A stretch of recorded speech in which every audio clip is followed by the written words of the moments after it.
வணக்கம். Vadivel train the trainer YouTube சேனலுக்காக இன்றைக்கி ஒரு நியூ டாபிக். இன்னைக்கு வீடியோவில் என்ன பார்க்க போகிறோம் அப்படின்னா இன்கம் டேக்ஸ்.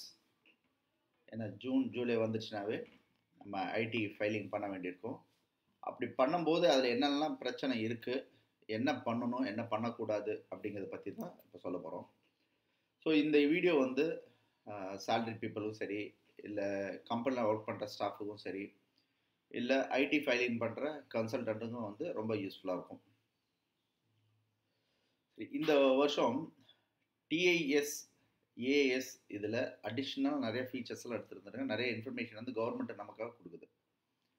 என்னென்னலாம் கொடுக்குது, அதை எப்படி நம்ம யூஸ் பண்ணிக்கணும், என்ன செக் பண்ணி நம்ம ஃபைல் பண்ணணும் அப்படிங்கிறத பற்றி தான் இன்றைக்கி ஒரு வீடியோ.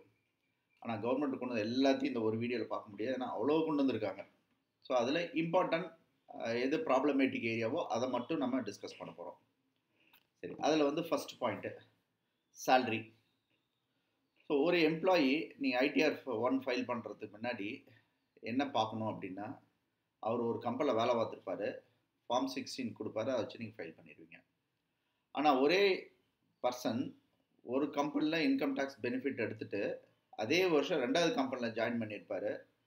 அங்கே வந்து பழைய கம்பெனியில் ஆன இன்ஃபர்மேஷன்லாம் அங்கே கொடுக்கணும். அந்த கம்பெனியோட ஹெச்ஆரும் என்ன பண்ணணும்னா, இந்த வருஷத்தோட இன்கம் டேக்ஸ் ரிட்டர்ன் ஃபைல் பண்ணுறதுக்கு ஃபார்ம் 16 கொடுக்கறதுக்கு முன்னாடி ப்ரீவியஸ் எம்ப்ளாயரோட சேல்ரி என்ன, அங்கே இவருக்காக என்னென்ன டிடிஎஸ் டிடக்ட் பண்ணியிருக்காங்க அப்படிங்கிற இன்ஃபர்மேஷன் வாங்கி இதில் ஆட் பண்ணிக்கிட்டு சிங்கிள் ஃபார்ம் 16 கொடுக்கணும். இல்லை நான் என்னோடது மட்டும் தான் பண்ணுவேன், அடுத்தது பண்ண மாட்டேன் அப்படின்னா அது தப்பு. ஸோ உங்களோட ரெஸ்பான்சிபிலிட்டி, ஒரு எம்ப்ளாயி கம்பெனியில் ஜாயின் பண்ணுறாங்க அப்படின்னா பழைய கம்பெனியில் என்னென்னலாம் வாங்கியிருக்காங்க இன்ஃபர்மேஷன் வாங்கிக்கிட்டு நீங்கள் சிங்கிள் ஃபார்ம் 16 கொடுக்கணும். இல்லாட்டி என்னாவும், உங்கள் எம்ப்ளாயி வந்து பழைய கம்பெனியில் ஒரு இன்கம் டேக்ஸ் எக்ஸம்ஷன் வாங்கியிருப்பான், 2வது இந்த நியூ கம்பெனியில் ஒரு இன்கம் டேக்ஸ் எக்ஸம்ஷன் வாங்குவான். அதை அவாய்ட் பண்ணுறதுக்காக தான் கவர்மெண்ட் இந்த ரூலை கொண்டு வந்திருக்காங்க. சப்போஸ் பை மிஸ்டேக்கு ஏதோ ஒரு கம்பெனியோட ஹெச்ஆர் பண்ணலை அப்படின்னா, ஆஸ் அ டேக்ஸ் கன்சல்டன்ட் நீங்கள் என்ன பண்ணணும் அப்படின்னா, 2 ஃபார்ம் 16 வாங்கி கன்சல்டேட் பண்ணுங்கள். ஒரு சிங்கிள் எக்ஸல் ஷீட் எடுத்துகிட்டு வந்துடுங்க. அதில் உங்களுக்கு தெரியும் எவ்வளோ இவர் வந்து இன்கம் சேல்ரி வாங்கியிருக்காரு, அதில் எவ்வளோ டிடிஎஸ் பிடிச்சிருக்காங்க, பேலன்ஸ் என்ன கட்டணுமோ அதை கட்டி தான் ஆகணும், ஒரு வழி இல்லை. ஏன்னா ஒரு கம்பெனியில் ஹெச்ஆர் பண்ண தப்புக்கு இண்டிவிஜுவல் எம்ப்ளாயி சஃபர் ஆக தான் வேணும், வேறு வழி இல்லை. அவர் வந்து இன்கம் டேக்ஸை பே பண்ணணும். ஏன்னா ஃபுல் அண்ட் ஃபைனல் செட்டில் பண்ணும்போது ஏதோ ஒரு அட்வான்ஸ் டேக்ஸ் ஏதோ பண்ணி வச்சுருந்தாங்கன்னா பிரச்சனை இருக்காது. சேலரிட் பீப்புளே எப்படி இருப்பாங்கன்னா, அன்னன்னைக்கு அந்தந்த மாதம் வாங்குற சம்பளத்தை அந்தந்த மாதம் செலவு பண்ணிடுவாங்க. சடனாக இந்த மாதம் போய் எங்கள் அடிஷ்னல் இன்கம் டேக்ஸ் ஒரு வருஷத்தோடது இப்போ கட்டுனா அவன்கிட்ட பணம் இருக்காது. ஸோ அதனால் வந்து month on month TDS deduction பிடிச்சிட்டாங்கன்னா நல்லது. எம்ப்ளாயி நீங்கள் என்ன பண்ணலாம், உங்கள் எம்ப்ளாயிட்ட சொல்லி அந்தந்த மாதமே டிடிஎஸை பிடிச்சிடுங்க அப்படின்னு சொன்னால் வருஷ கடைசியில் உங்களுக்கு கொஞ்சம் கம்ஃபர்டபுளாக இருப்பீங்க. எம்ப்ளாயர் அவங்களோட ரெஸ்பான்சிபிலிட்டி கரெக்டாக பண்ணணும், கவர்மெண்ட் என்ன சொல்லுதோ அதை ஃபாலோ பண்ணணும். ஸோ இது ஒரு பாயிண்ட்டு. செகண்டு, ரெண்ட்டு பற்றி என்ன நாங்கள் பார்ப்போம். ரெண்ட்டு வந்து நம்ம ரெண்ட்டு கொடுத்துருப்போம், ரெண்ட்டு வாங்கியிருப்போம், ரெண்டுமே நடந்திருக்கும் ஒரு பேன் கார்டில். ஸோ அதுக்கு என்ன அக்கௌண்டிங் ட்ரீட்மெண்ட்டுங்கிறத பார்க்கலாம். ரெண்ட்டு நம்ம எத்தனையோ பேர் என்ன பண்ணுவாங்க, 5 வீடு 10 வீடு 20 வீடுலாம் வச்சுருப்பாங்க. சிங்கிள் இபி வச்சுருப்பாங்க, அவங்க பேரில் தான் இபியே இருக்கும், இபி கட்டிகிட்டு இருப்பாங்க, லட்சக்கணக்கில் இபி பில் வந்திருக்கும். ஏன்னா அவ்வளோ வீடு இருக்கும், அவ்வளோ கடை வாடகை கொடுத்துருப்பாங்க, அவ்வளோ வருமானம் வரும். ஆனால் இன்கம் டேக்ஸ் ரிட்டர்ன் ஃபைல் பண்ணியிருக்க மாட்டாங்க. ஸோ இப்போ என்ன ஆயிடுச்சு அப்படின்னா, இபி டிபார்ட்மெண்ட்லேருந்து டேட்டாலாம் வாங்கி நம்ம இன்கம் டேக்ஸ் போர்ட்டலில் அப்டேட் பண்ணிவிட்டு உங்களுக்கு கொடுத்துட்றாங்க. நீங்கள் வந்து இபி அமௌண்ட்டு இவ்வளோ பே பண்ணியிருக்கீங்க அப்படின்னு. அப்போ வேறு வழியே இல்லை, நான் இது வரைக்கும் இன்கம் டேக்ஸ் ரிட்டர்ன் ஃபைல் பண்ணலைன்னாலும் இந்த தடவை பண்ணி தான் ஆகணும். ஏன்னா எல்லா டேட்டாவும் வந்துருச்சு. சப்போஸ் ரெண்ட்டுக்கு நீங்கள் கொடுத்துருக்கீங்க, கமர்ஷியல் பில்டிங் கொடுத்துருக்கீங்கன்னா, அந்த கமர்ஷியல் பில்டிங் ஓனர் வந்து டிடிஎஸோடு தான் நமக்கு ரெண்ட் வந்திருக்கும். ஒரு 50,000 ருபீஸ் ரெண்ட் அப்படின்னா 10% டிடிஎஸ் 5,000 பிடிச்சி கவர்மெண்ட்டில் கட்டிடுவாங்க, உங்களுக்கு 45,000 ருபீஸ் கொடுத்துருப்பாங்க. நீங்கள் இந்த 50,000 இன்கத்தை எடுத்துக்கிட்டு எவ்வளோ இன்ட்ரெஸ்ட்டு ரெண்டல் இன்கம் வந்திருக்கோ அதை எடுத்துக்கணும் கணக்கில். எவ்வளோ டேக்ஸ் பேயபிள் வருதோ அது பெய்டு எவ்வளவோ, பேலன்ஸ் வந்து பேயபிளில் இல்லை ரீஃபண்டா அப்படிங்கிறத பார்த்துக்கணும். இதே எம்ப்ளாயி என்ன பண்ணுவாங்க, ஹெச்ஆர்ஏ பெனிஃபிட் கிளைம் பண்ணுறதுக்காக வேண்டி டம்மியாவது போடுவாங்க. எவ்வளோ கம்பெனியில் பே ஸ்லிப்பில் ஹெச்ஆர்ஏ இருக்கோ அதுக்கு தகுந்த மாதிரி இங்கே அடிஷ்னலாக வந்து ரெண்டல் எக்ஸ்பெண்டிச்சர், ரெண்டல் பேமெண்ட் அப்படின்னு சொல்லி போடுவாங்க. அதில் என்ன ஒரு க்ரக்ஸ் அப்படின்னா, 1 lakh அண்ட் அபோவ் ஒரு வருஷத்துக்கு போச்சு நீங்கள் ரெண்ட்டு கொடுத்துருக்கீங்கன்னா, நீங்கள் கம்பல்சரியாக உங்களோட ஹவுஸ் ஓனரோட பேன் நம்பர் அங்கே கொடுத்தாகணும். கொடுத்தா என்ன ஆகும்னா, இது அவருக்கு இன்டைரக்டாக போய் இன்கம் அப்படின்னு போய் உட்காரும். அப்போ அவரும் டிடிஎஸ் டைரக்ஷன்ஸ் எல்லாம் இருக்கா இல்லையா செக் பண்ணணும், அவர் இன்கம் டேக்ஸ் ரிட்டர்ன் ஃபைல் பண்ணணும், எல்லா வேலையும் அவரும் பார்த்துக்கணும். ஸோ நம்ம என்ன பண்ணணும் அப்படின்னா, பிலோ 1 lakh அப்படின்னா ஓகே, சின்ன வீடு, சின்னதாக நம்ம ரெண்ட்டு கொடுக்குறோம் அப்படிங்கிற மாதிரி கவர்மெண்ட் ஒரு த்ரெஷ்ஹோல்ட் லிமிட் வச்சுருக்காங்க. ஒரு சிலர் என்ன பண்ணாங்க 20,000 30,000 அப்படிம்பாங்க, சம்டைம்ஸ் 70,000 1 lakh எல்லாம் ரெண்ட்டு கொடுப்பாங்க. பெரிய பெரிய சிட்டிலாம் பார்த்தீங்கன்னா 80,000 நான் ரெண்ட்டு கொடுக்குறேன், 1 lakhக்கெல்லாம் வீடு இருக்குது அவ்வளோலாம் ரெண்ட்டு கொடுக்குறேன் அப்படிம்பாங்க. அப்படி கொடுத்தா நீங்கள் என்ன பண்ண, ஆஸ் எ இண்டிவிஜுவல் 5% டிடிஎஸ் பிடிச்சி தான் நீங்கள் கொடுக்கணும். ஸோ அப்போ என்ன பண்ணும், நீங்கள் டிடக்ஷன் கிளைம் பண்ணணுன்னா நீங்கள் எவ்வளோ ரெண்ட்டு கொடுக்குறீங்க, அதில் எவ்வளோ டிடிஎஸ் பிடிச்சிருக்கீங்கன்னு இன்கம் டேக்ஸ் போர்ட்டலில் உங்களுக்கு ட்ராக் ஆகிடும். ஃப்யூச்சரில் நீங்கள் சேலரி வாங்கும்போது அந்த கம்பெனி உங்களுக்கு இன்கம் டேக்ஸ் ரிட்டர்ன் ஃபைல் பண்ணும்போது அதில் வந்து எல்லாமே வந்துடும். உங்கள் பே ஸ்லிப்பில் என்ன ஹெச்ஆர்ஏ வந்திருக்கு, என்ன ரெண்ட்டு நீங்கள் பே பண்ணியிருக்கீங்க, என்ன ரெண்ட் எலிஜிபிலிட்டி இருக்குது, அதுக்கு தகுந்த மாதிரி ஹெச்ஆர்ஏ கால்குலேட் ஆகும். அதுக்கு தகுந்த மாதிரி உங்களுக்கு இன்கம் டேக்ஸில் டிடிஎஸ் கால்குலேஷன் வரும்.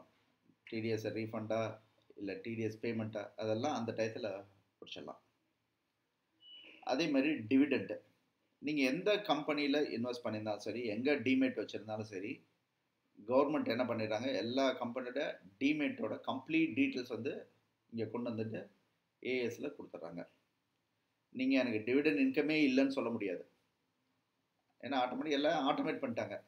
எல்லா பேங்க்லேருந்தும் சரி, எல்லா டிமேட்டும் சரி, பக்காவாக வந்து இன்கம் டேக்ஸில் ரீச் ஆகிடுது.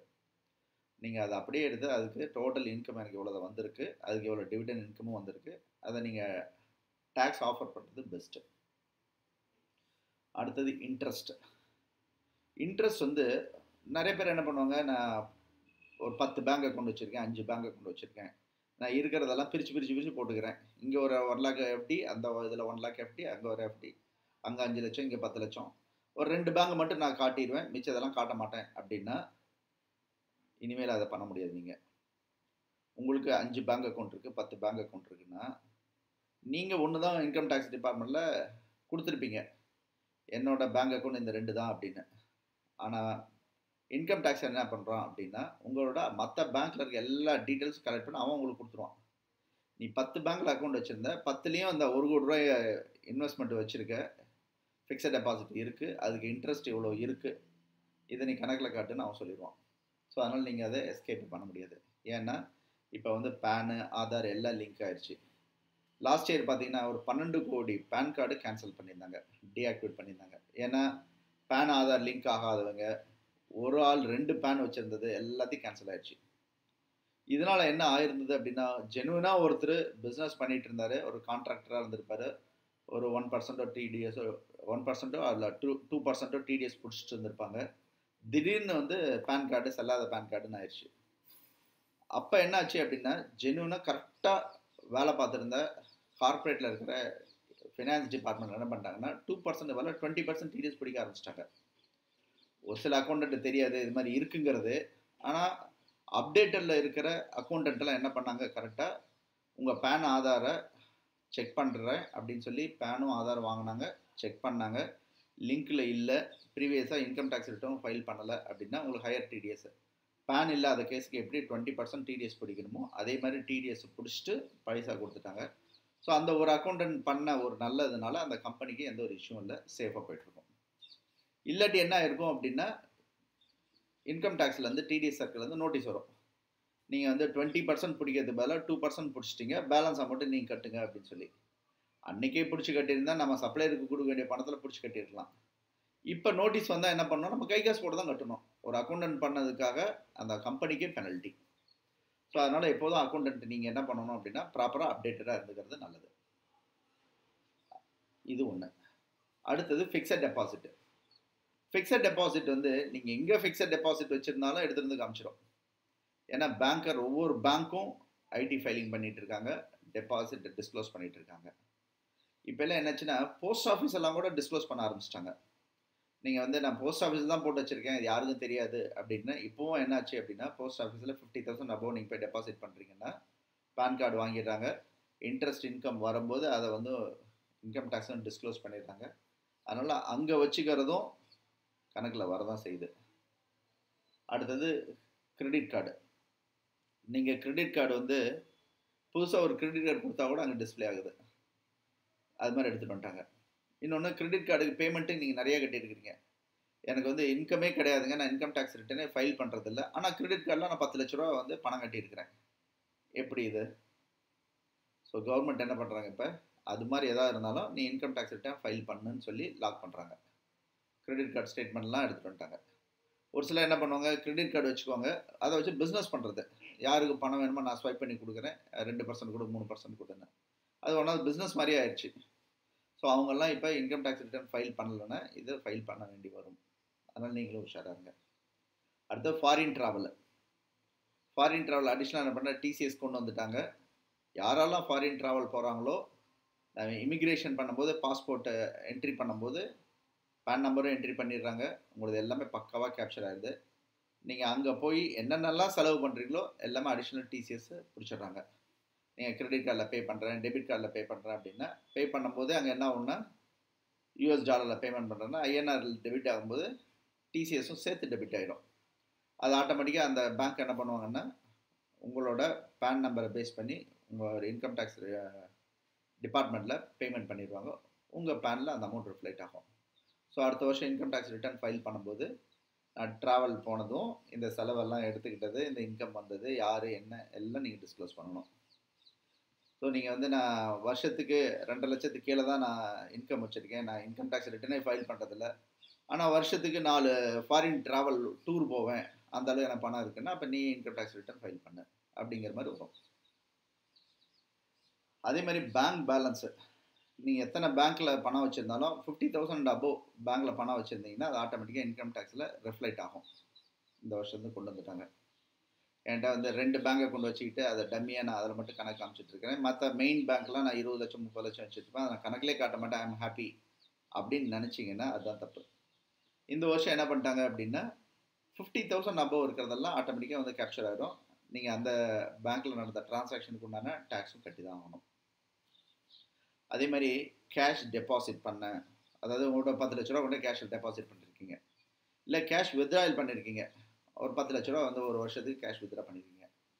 அப்போ என்னவும், நீங்கள் டேக்ஸ் கட்டுறதுக்கே வருமானம் கிடையாது, இன்கமே கிடையாது, எப்படி கேஷ் மட்டும் 10 லட்ச ரூபா கொண்டு கட்டியிருக்கிறீங்க? அப்போ ஆட்டோமேட்டிக்காக இன்கம் டேக்ஸ் ரிட்டர்ன் ஃபைல் பண்ணுற லெவலுக்கு வந்துடும். நீங்கள் வந்து நம்பர் 2 டிரான்சாக்ஷன் பண்ணுறதை அவாய்ட் பண்ணிக்கணும். அதே மாதிரி ஃபிக்ஸட் பிஎஃப். நீங்கள் பிஎஃப் வித்ட்ரா பண்ணினீங்க அப்படின்னா கவர்மெண்ட் என்ன பண்ணால் சம்டைம்ஸ் பிஎஃப் டிபார்ட்மெண்ட்டில் டிடிஎஸ் பிடிச்சிட்டு உங்களுக்கு கொடுத்துருவான். சம்டைம்ஸ் வந்து இந்த த்ரெஷ்ஹோல்ட் லிமிட்டுக்கு மேலே போயிடுச்சுன்னா டிடிஎஸ் பிடிக்காமல் ஃபுல் அமௌண்ட்டும் உங்களுக்கு கொடுத்துருவான். அது மாதிரி நடந்திருந்தாலும் அந்த அமௌண்ட்டும் இன்கம் டேக்ஸ்க்கு வந்துடுது. அங்கே வந்து கால்குலேஷனில் அதை எடுத்துக்கணும். சப்போஸ் எல்ஐசி நீங்கள் போட்டிருக்கீங்க, அமௌண்ட்டை வித்ட்ரா பண்ணியிருக்கீங்க, அதில் ஃபுல் அமௌண்ட் மெச்சூரிட்டி ஆகி உள்ளே வந்துருக்குன்னா அதுவும் வந்துடும். லாட்ரியில் இன்கம் வந்திருக்கு அப்படின்னா 30% அவன் டிடிஎஸ் டிடக்ட் பண்ணிட்டு தான் உங்களுக்கு கொடுத்துருக்கணும். அப்படி கொடுக்கல, அவன் தப்பு பண்ணிட்டான் அப்படின்னா நீங்கள் பணம் கட்டி தான் ஆகணும். இல்லை நான் வந்ததெல்லாம் செலவாயிடுச்சு, நான் வேறு ஏதோ லாஸ் பண்ணிட்டேன், இல்லை வீடு வாங்கிட்டேன், லேப்டாப் வாங்கிட்டேன், அதனால் என்கிட்ட இப்போ பணமே கிடையாது, நான் வந்து கட்டுறதுக்கு முடியாதுன்னா அது தப்பு. ஸோ இன்கம் வருது அப்படின்னா லாட்ரி, கேம்பிளிங், ஆன்லைன் கேம்ஸ் எல்லாம் நிறையா வந்திருக்கு, அதில் வந்து 30% டிடிஎஸ் நீங்கள் கட்டி ஆகணும். இன்கம் டேக்ஸுக்கு வேறு வழி இல்லை.